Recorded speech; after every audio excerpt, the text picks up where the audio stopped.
Assalamualaikum warahmatullahi wabarakatuh.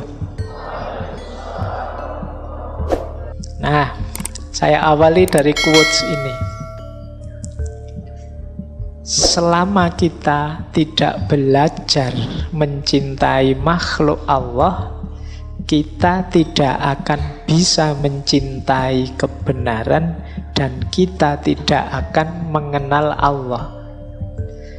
Wow, ini kalau mengikuti syair-syairnya Maulana Rumi ini, satu kalimat ini saja itu bisa dijelaskan sampai nanti jam 10.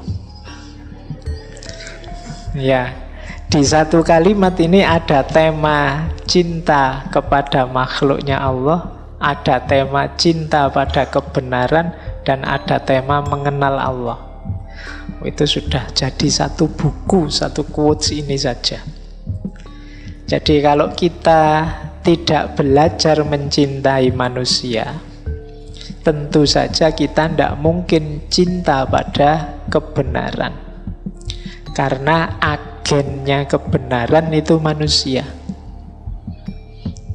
Jadi yang oleh Allah dititipi dengan makhluk yang namanya kebenaran itu manusia. Di luar manusia tidak sibuk mencerna, mendekati, apalagi mencintai kebenaran karena sudah paket jadi. Binatang, tumbuhan itu kan paket jadi.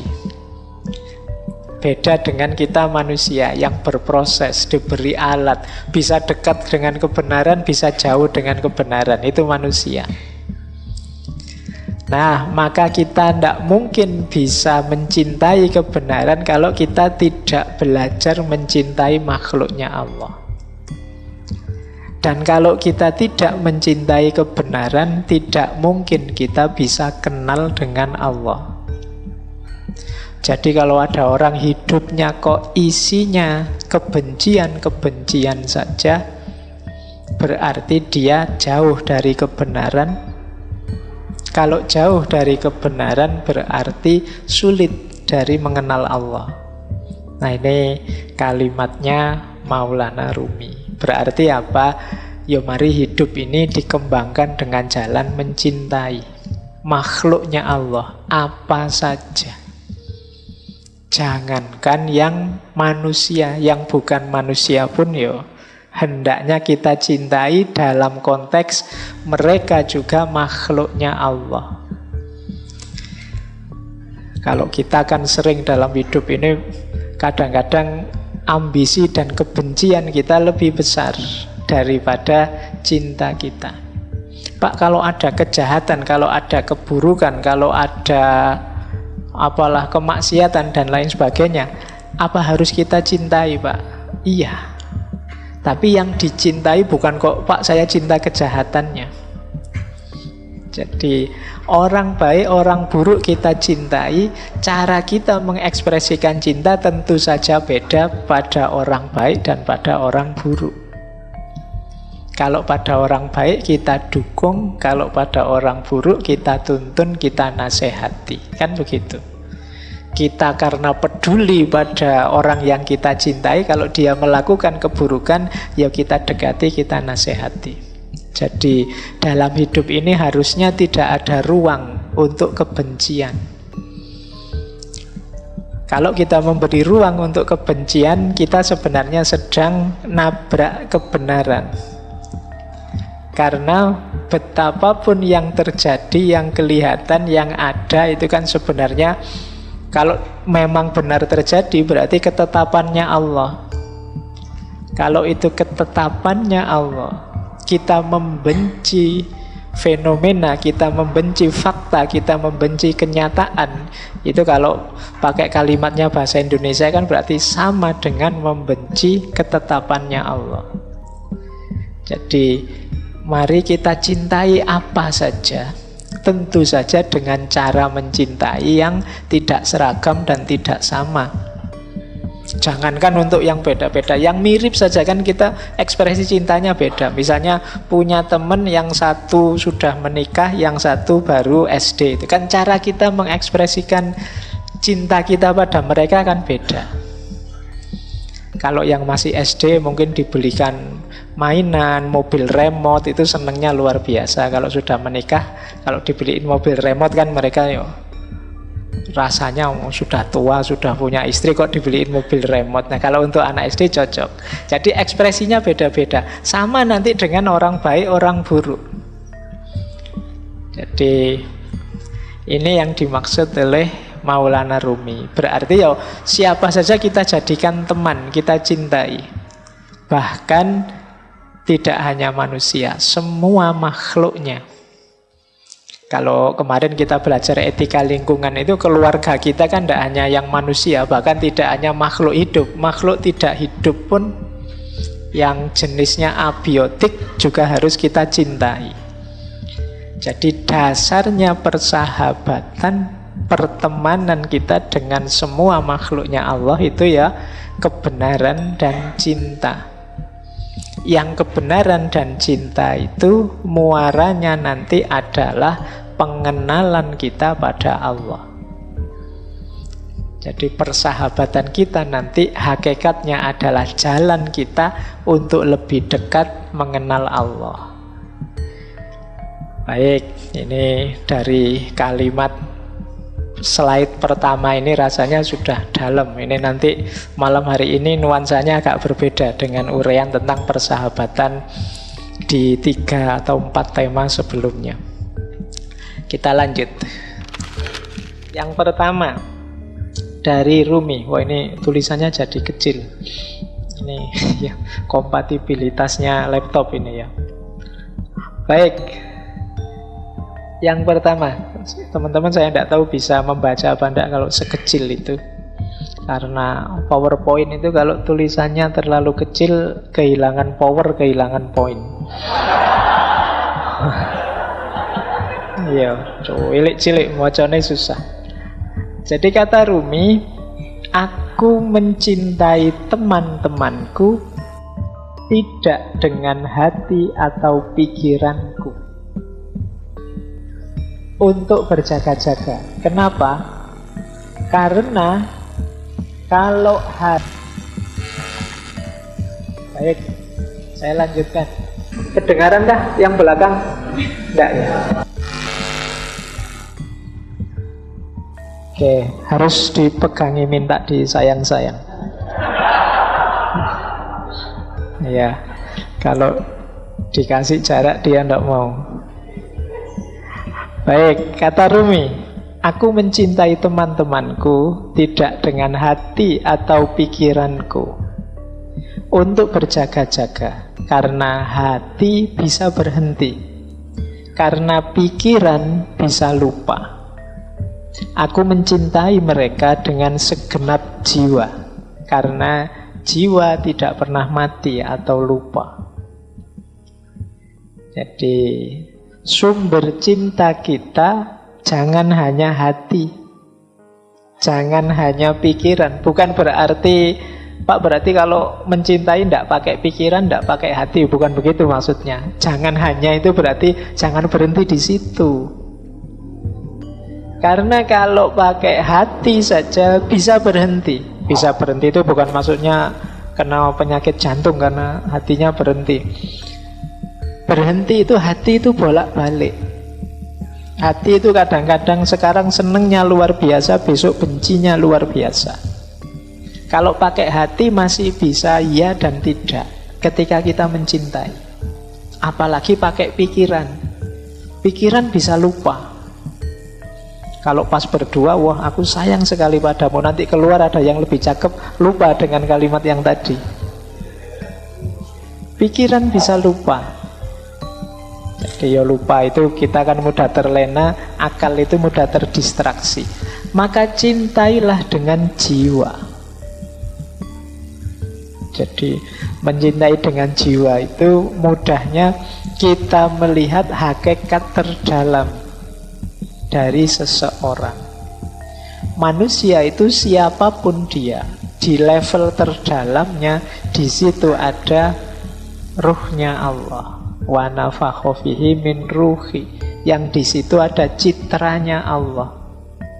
Jadi pertemuannya tidak hanya pertemuan dua akal, tidak hanya pertemuan dua hati tapi juga pertemuan dua jiwa.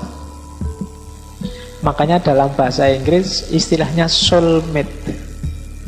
Belahan jiwa, tidak sekedar belahan hati. Apalagi belahan pikiran. Tidak. Jadi jiwaku yang kalau dasarnya jiwa mesti bersatu terus, mesti nyambung terus. Karena di level jiwa kita satu. Di level pikiran kita bisa beda-beda. Wong pikiran itu macam-macam. Hati juga bisa beda-beda. Passion, selera bisa beda-beda. Apalagi level fisik. Tapi begitu kita masuk di level jiwa, itu kita pasti hakikatnya satu.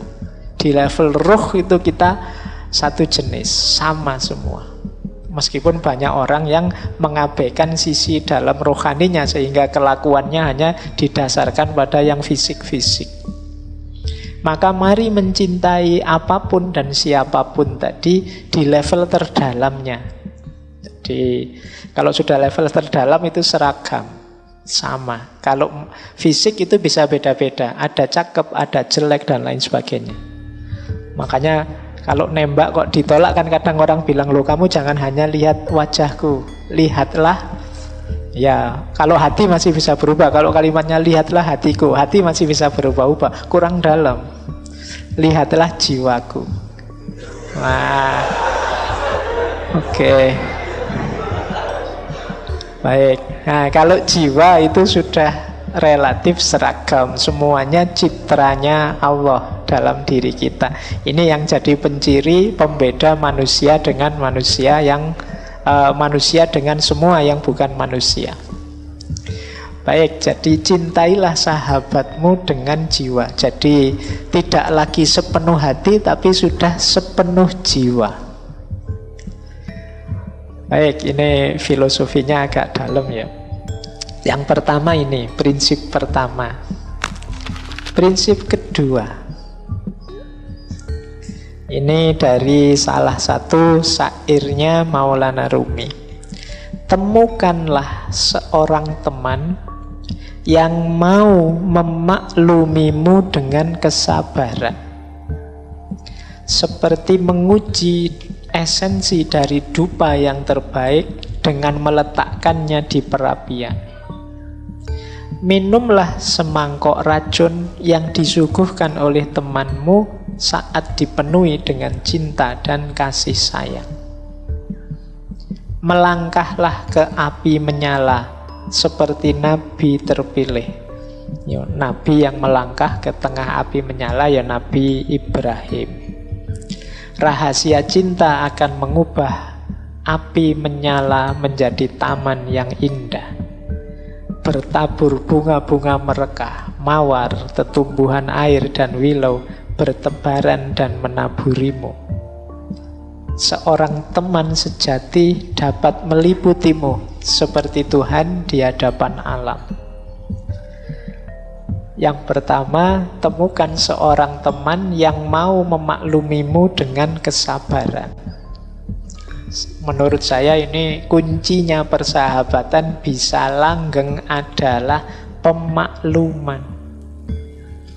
Jadi pemakluman itu sebenarnya hakikatnya adalah kesediaan untuk menerima apapun situasinya.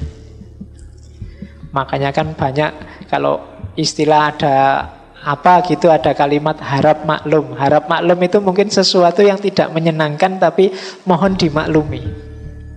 Nah, misalnya ini mikrofonnya agak error ya, harap maklum. Nah, ini mungkin tidak seperti yang diharapkan tapi tolonglah mengerti. Ini kalau sahabat mesti bisa. Yang sulit untuk memaklumi pasti bukan sahabat. Ya sebenarnya aku harus bayar utang sekarang, tapi kok ya belum ada ya, harap maklum. Nah ini ya nek terus-terusan ya jengkeli. Jadi nah ini kunci persahabatan. Jadi memaklumi dengan kesabaran, bisa menerima apa adanya kita apapun situasinya. Yang kedua, sahabat itu tangguh. Tidak mudah luntur, tidak mudah bubar karena ujian, goncangan, cobaan. seperti dupa yang dilempar di perapian. Jadi untuk menguji dupa itu kan dibakar. Baik tidaknya dupa itu kelihatan saat dibakar. Persahabatan juga begitu. Tangguh tidaknya kelihatan saat ada masalah, saat ada ujian.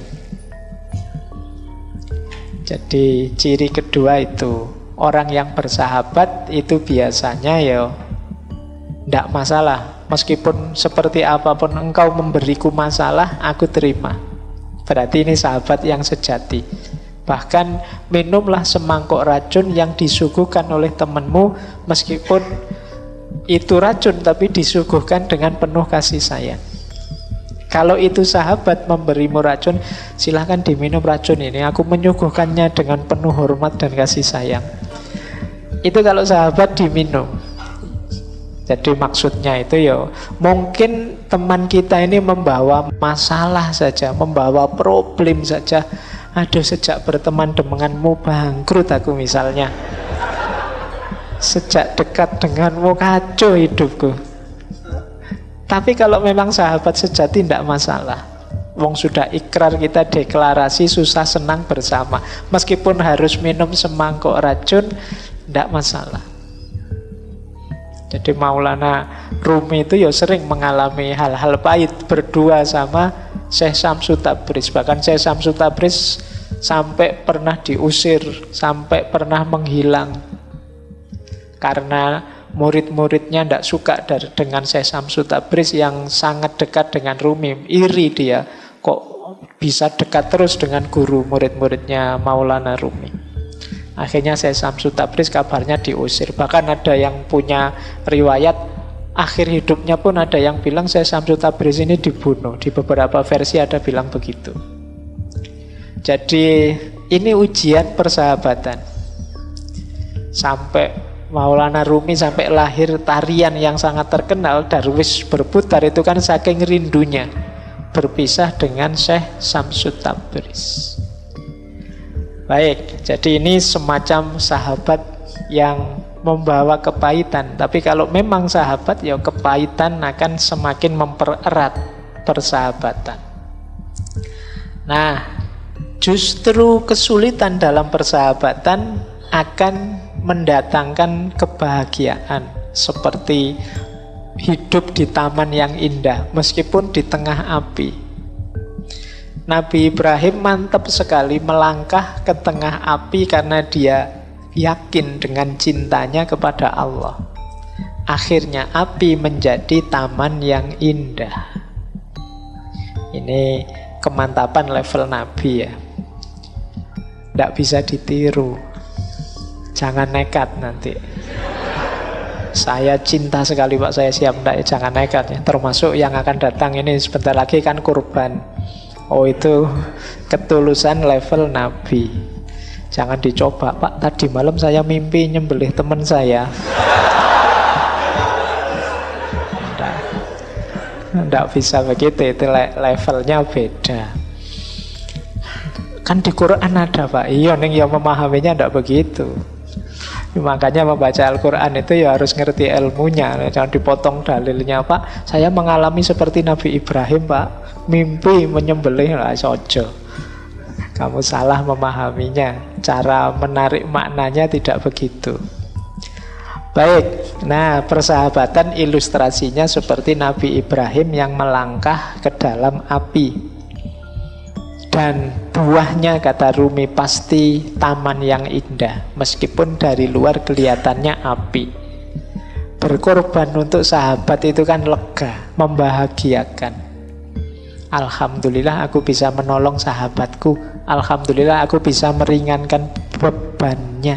Nah, itu seperti mawar dan tetumbuhan serta bebungaan yang menaburi kita.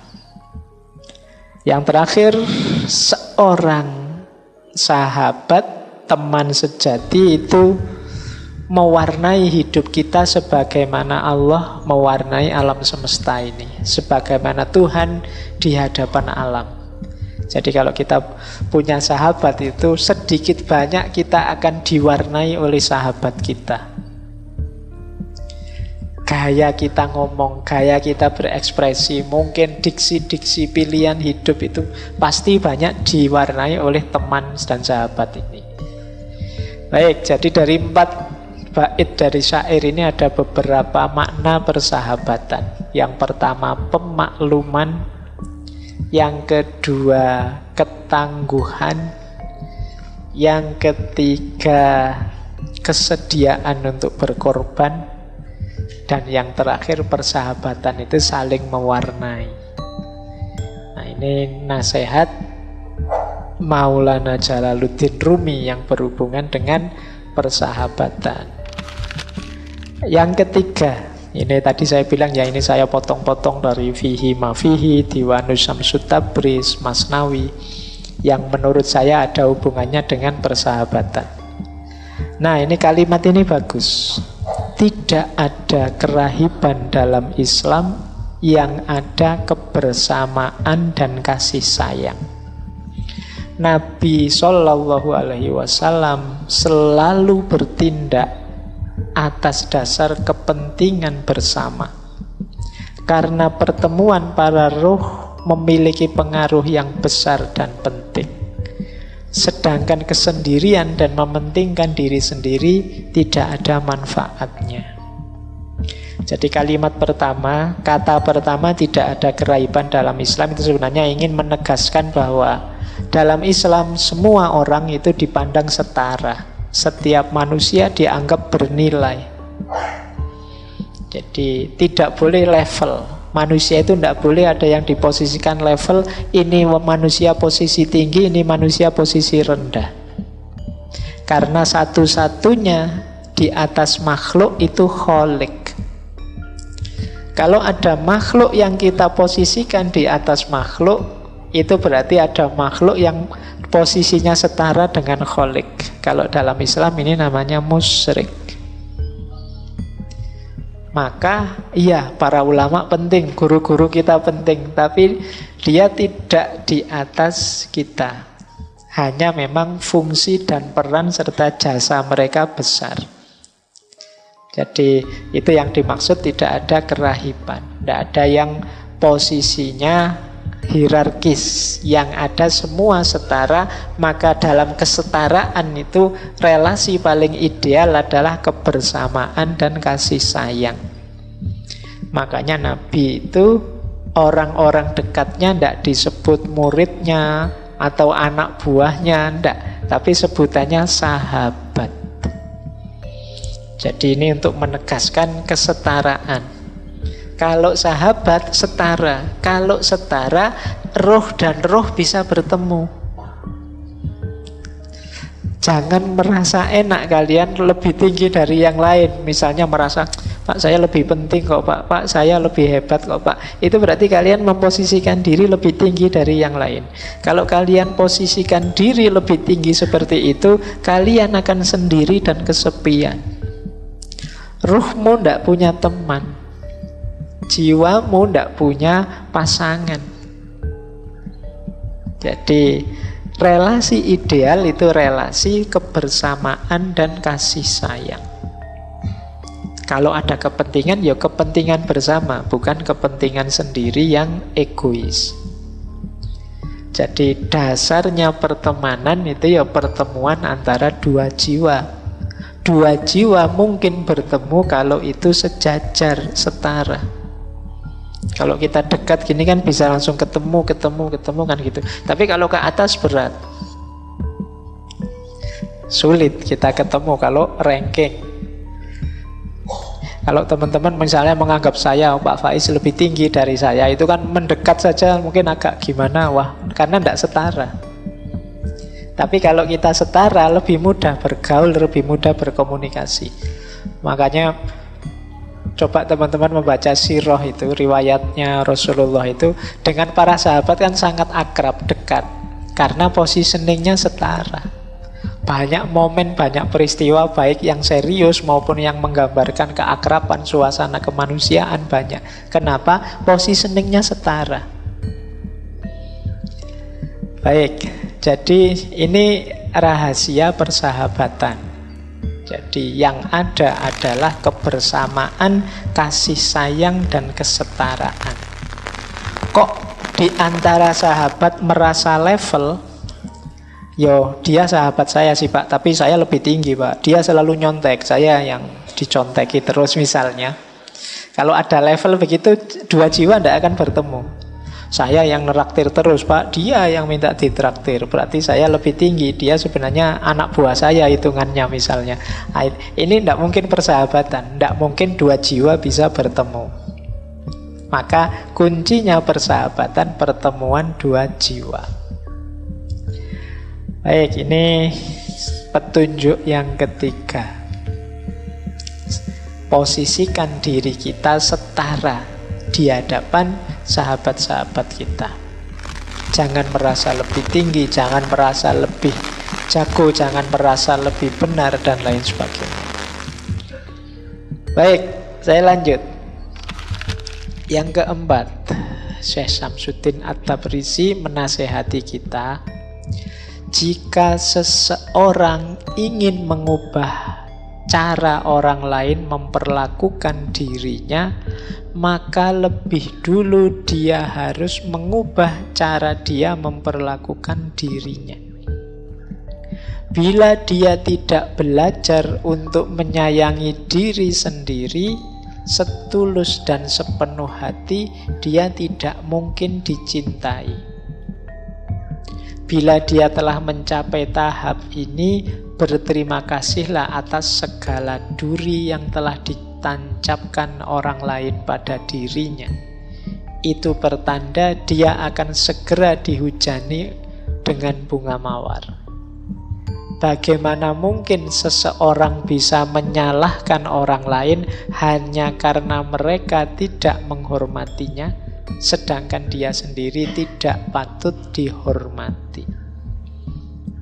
Nah, ini mirip dengan kemarin-kemarin, bahwa bersahabat dan mencintai sesama itu dasar awalnya adalah mencintai diri sendiri. Self-love. Orang yang tidak mencintai dirinya, tidak menghargai dirinya, tidak menghormati dirinya, jangan berharap dihormati, dihargai orang lain. Kalau kita sudah kejam sama diri kita sendiri, orang lain akan melihat, oh berarti aku harus memperlakukan dirinya seperti itu. Kalau kita sukanya ngerokok, kan nanti orang akan nyuguhi kita rokok. Kalau kita sukanya kopi, orang akan menyuguh kita kopi. Jadi orang bersikap sebagaimana kita menyikapi diri kita sendiri. Maka kalau kita ingin orang itu jangan begitu, kalau pas ada saya kok terus disuguhi kopi sama rokok, sekali-sekali disuguhi susu apa-apa.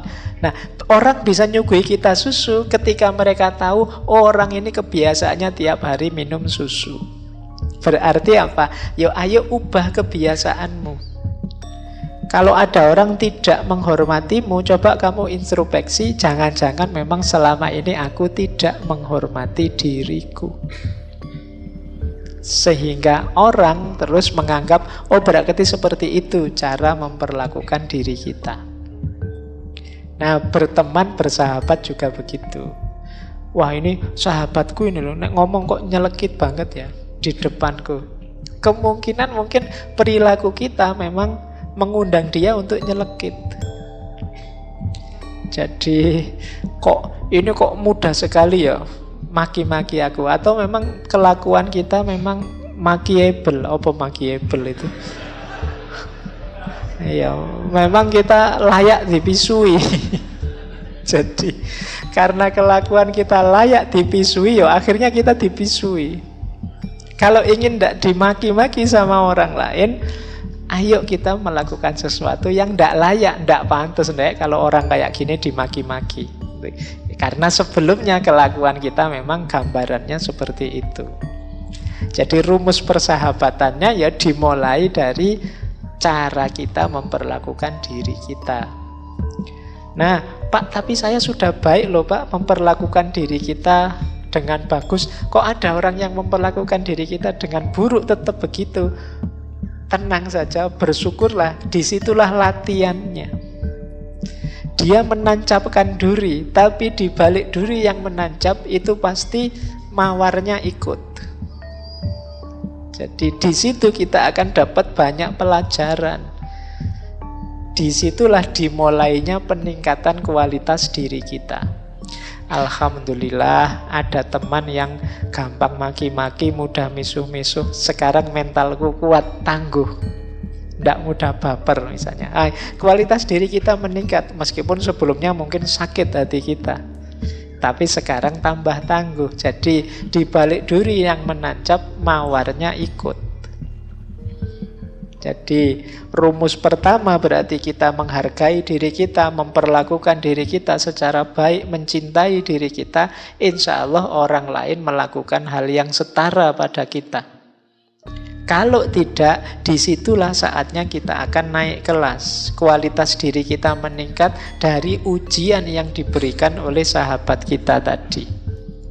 Dari duri yang menancap, bunganya ikut mekar. Yang kelima, kita semua diciptakan menurut citranya. Dan pada saat yang sama, masing-masing kita diciptakan berbeda dan unik. Tidak ada orang yang sama, tidak ada dua hati yang sama. Jika Tuhan ingin semua orang sama, maka Dia sudah akan menciptakannya demikian. Oleh karena itu, tidak menghargai perbedaan dan memaksakan pandanganmu terhadap orang lain sama saja dengan tidak menghargai keputusan Tuhan. Jadi ini hubungannya dengan kebencian tadi. Kalau kita tidak mampu mengedepankan cinta, mampunya benci membenci, kalau dipikir mendalam, hakikatnya kita sedang tidak meridhoi ketetapannya Allah. Kita tidak rela dengan keputusannya Tuhan. Jadi, wong kita itu hakikatnya semua ciptaan Tuhan.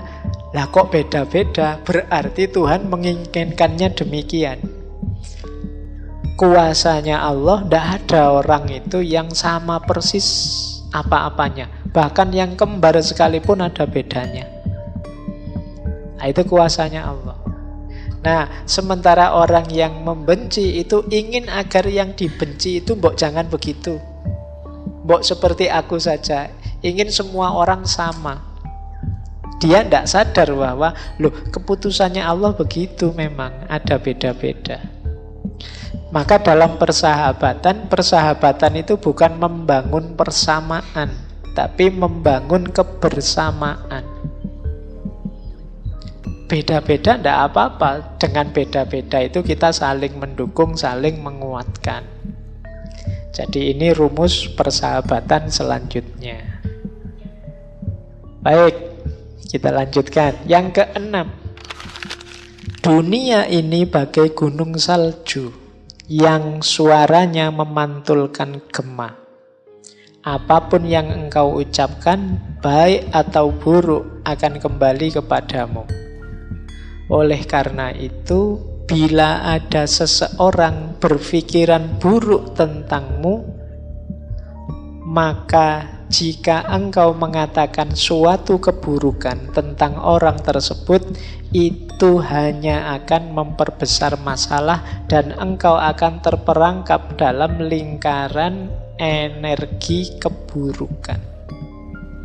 Dengan demikian adalah sangat baik. Kalau ini ijazah dari Syekh Syamsuddin At-Tabrisi. Kalau ada orang berbuat buruk pada kita selama 40 hari 40 malam, engkau mengatakan dan memikirkan hal-hal yang baik tentang orang itu.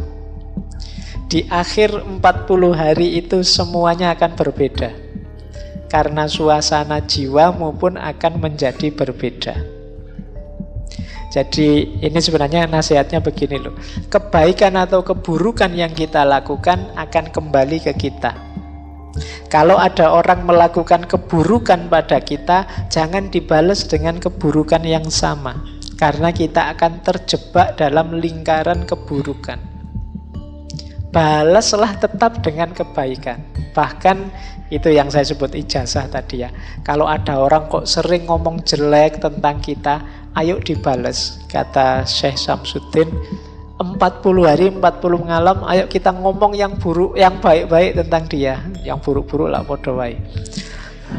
Kita ngomong yang baik-baik tentang dia, pikirkan yang baik-baik tentang dia. Setelah 40 hari akan ada keajaiban. Mungkin yang semula musuh bisa jadi teman. Jadi, ini semacam law of attraction. Kalau keburukan yang kita lakukan, ya keburukan yang akan hadir. Tapi kalau kebaikan yang kita ucapkan dan kita katakan, kita pikirkan, maka kebaikan juga yang akan hadir. Loh, kalau selama 40 hari kita ngomong yang baik-baik dan mikir yang baik-baik tentang seseorang, paling tidak kan kita sendiri yang terus jadi cinta padanya, tidak jadi benci. Energi kebencian tadi jadi berubah. Orang Jawa kan bilangnya tresno kuwi jalaran saka kulino. Kalau kita biasakan yang baik-baik, kita akan yang kita benci tadi lama-lama jadi kita suka. Apalagi sampai 40 hari. Pasti terus relasi kebencian akan berubah jadi relasi cinta. Yang ketujuh, di dunia ini bukanlah kesamaan atau keteraturan yang menggerakkan kita untuk maju ke depan, melainkan hal-hal yang bersifat kontradiksi yang nyata. Nah, ini yang terakhir ini harus agak hati-hati menjelaskannya. Dan semua yang bertentangan di dunia ini hadir dalam setiap diri kita. Oleh karena itu, seseorang yang beriman perlu bertemu dengan orang yang ingkar. Dan yang ingkar harus mengenal orang yang beriman yang teguh. Sampai masing-masing mencapai tahap paripurna. Keimanan merupakan proses bertahap yang memerlukan lawannya, yaitu kekufuran atau ketidakpercayaan. Ini kalau di filsafat namanya dialektika. Jadi kalau kalian ingin ngerti levelmu, sejauh mana tataranmu, apakah engkau sudah pas, kamu perlu mencari antitesis, counter example, mungkin kalau dalam penelitian ya. Jadi, misalnya kalau kamu ingin menegaskan keimananmu, kan kamu perlu, yang tidak beriman itu begini. Ini namanya hukum kontradiksi. Jadi, untuk tahu sesuatu itu ada, kan kamu harus tahu yang tidak ada seperti apa. Untuk tahu sesuatu itu baik, kan kamu harus tahu batas buruknya di mana. Ini namanya dialektika. Karena tidak mungkin semua orang baik atau semua orang kufur. Ini masing-masing orang ini saling jadi cermin seperti tadi. Maka tidak ada satupun ciptaannya Allah yang sia-sia. Kalau kalian tanya, kok ada ya ciptaan ini, ciptaan itu? Tidak, semuanya ada mainnya, ada manfaatnya. Mungkin kita yang muslim mengambil parameter, ini batasnya kekufuran. Nanti mungkin agama lain juga punya batasnya sendiri, punya dialektikanya sendiri. Ini gunanya berteman, berdialektika. Sampai nanti batas paripurna. Mungkin kita beriman akan semakin beriman, akan semakin beriman. Yang kufur dialektika dengan kita, lama-lama dia juga jadi beriman. Semua lama-lama jadi memuncak. Jadi ini kalau di psikologi mungkin law of polarity, law of contradiction. Jadi hukum kontradiksi. Semakin kalau kita ingin berkembang, ya harus tahu antitesisnya, yang nanti lahir sintesis. Semakin baik, semakin baik, semakin baik. Nah, ini kalau yang terakhir ini perlu direnungi agak mendalam.